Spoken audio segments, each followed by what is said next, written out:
Hello friends, आज का अपना टॉपिक है बूंदी राज्य में किसान आंदोलन। बूंदी राज्य का जो किसान आंदोलन है, इसका प्रारंभ 1922 में बरड़ क्षेत्र से हुआ, जो 25 तक चला। यहाँ पर क्या किया गया? ये जो आंदोलन था मेनली सरकार के खिलाफ था। यहाँ किया क्या गया?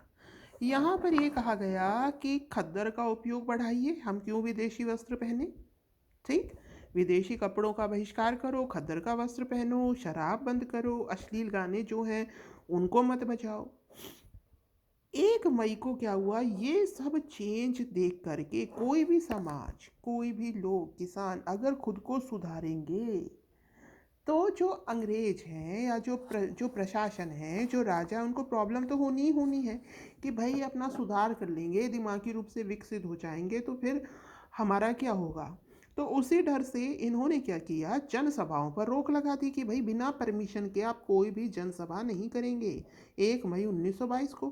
ठीक, फिर बाद में क्या हुआ, इनके इन्होंने फिर सभाओं पर रोक लगा दी। फिर बाद में जांच करी गई। ये जो मतलब जो आंदोलन था ये चलता रहा, नॉर्मल लेवल पर ये आंदोलन चलता रहा। तो एक जांच कमीशन बना बुलाया गया। तो जांच कमीशन ने जांच कर कर ये कहा कि किसान युद्ध कर बेगार लाग बाग और उत्पीड़न से परेशान है। ठीक है। फिर बाद में किसानों ने एक सभा करी। उस सभा में इन्होंने क्या किया, एक महिलाओं के जत्थे को आगे रख दिया। मतलब ये आंदोलन ही कर रहे थे छोटे लेवल पर, उसमें इन्होंने क्या किया, महिलाओं के जत्थे को आगे रख दिया। फिर 29 मई 1922 को लंबा खो में बड़ी सभा की गई। ठीक है। ये जो सभा थी, यहाँ से जो किसान थे कहाँ चले गए, निमाड़ा चले गए, जहाँ पर प्रज्ञा चक्षु को गिरफ्तार कर लिया गया। ठीक है। पथिक जी का समर्थन मिला, इस आंदोलन को पथिक जी का समर्थन मिला। इसके केंद्र क्या थे? डाबी, बरड़, बरुंगन, गरड़दा, ये इस आंदोलन के केंद्र थे। अब क्या हुआ, इस आंदोलन में गिरफ्तारियां देनी शुरू की गई जगह जगह से। कहीं से 18 लोग, कहीं से 17 लोग, अलग अलग जगह से लोग क्या करने लगे, गिरफ्तारियां देने लगे। राजस्थान सेवा संघ के अजमेर से राम नारायण चौधरी और सत्य भगत को जांच करने हेतु अब गिरफ्तारियां हो गई बड़े पैमाने पर। अब जब गिरफ्तारियां होंगी बड़े पैमाने पर तो जांच बैठेगी। तो जो राजस्थान सेवा संघ अजमेर से राम नारायण चौधरी और सत्य भगत जांच करने हेतु आए। फिर बाद में इन्होंने क्या किया, आंदोलनकारियों ने पंपलेट भी बंटवा दी। पंपलेट का टॉपिक क्या था? बूंदी राज्य में स्त्रियों पर अत्याचार। फिर बाद में जून 1922 में बूंदी राज्य द्वारा कुछ छूटें दी गई। 14 नवंबर 1922 को नैनू राम शर्मा को गिरफ्तार कर लिया गया। अब भाई फिर देखिए, एक पर एक कुछ ना कुछ कार्रवाई हो रही है। पंपलेट बांट दिए गए, बूंदी राज्य में स्त्रियों पर अत्याचार। उसके बाद में बूंदी राज्य ने कुछ छूटें दे दी। तो अब जब वो कुछ देंगे तो रिटर्न में वापस कुछ होगा। तो नवंबर में फिर आगे कार्रवाई चलती रही। कौन इनका नेतृत्व कौन कर रहे थे? नैनू राम शर्मा कर रहे थे। तो आगे छोटी छोटी कार्रवाई और मांगे बढ़ती गई। तो फाइनली 14 नवंबर को नैनू राम शर्मा जी को गिरफ्तार कर लिया गया। तो किसानों ने असहयोग की नीति शो करी इसके बाद में कि हम सहयोग नहीं देंगे, वही न्यायालयों का बहिष्कार करेंगे।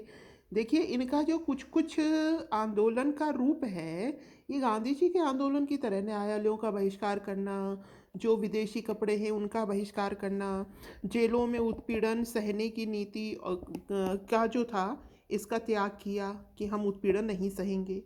फिर बाद में एक बड़ा कांड होता है, डाबी कांड। हुआ क्या, 2 अप्रैल 1923 को जो किसान थे ये मीटिंग कर रहे थे। इन्होंने ये तय किया कि हम अधिकारियों को कोई टैक्स नहीं देंगे और हम ये जो चुंगी का लगता है ये भी नहीं देंगे, और सीधे जो सामान है वो कोटा भी जाएंगे, खाने का सामान भी इनको प्रोवाइड नहीं कराएंगे। तब ये मीटिंग चल रही थी कि उसी समय इकराम हुसैन के कहने पर यहाँ पर गोलियाँ चलाई गईं, जिससे कि नानक भील और देवलार गुर्जर की शहीद हो गए। नानक भील और देवलाल गुर्जर शहीद हो गए। माणिक्य लाल वर्मा जी ने नानक भील की याद में अर्जी गीत गाया।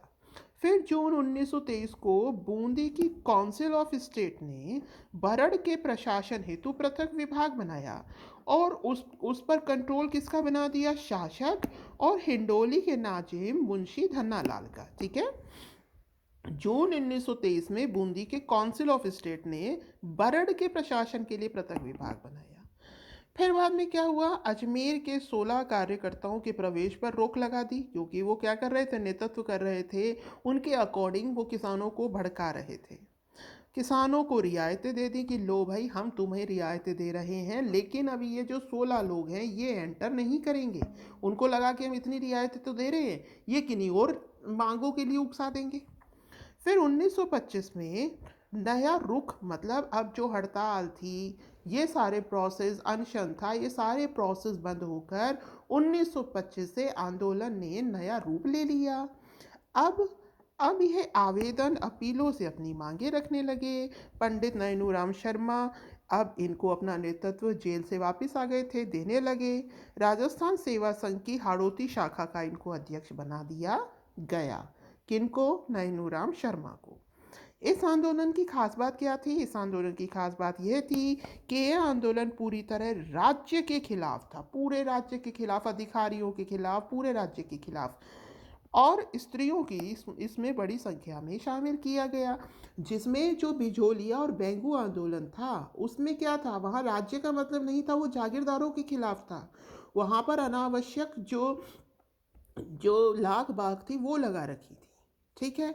यहाँ का मैटर अलग था। तो जो बूंदी का आंदोलन है, ये बिजोलिया के आंदोलन से, मतलब यहाँ पर जो क्रूरता थी ये कुछ कम थी।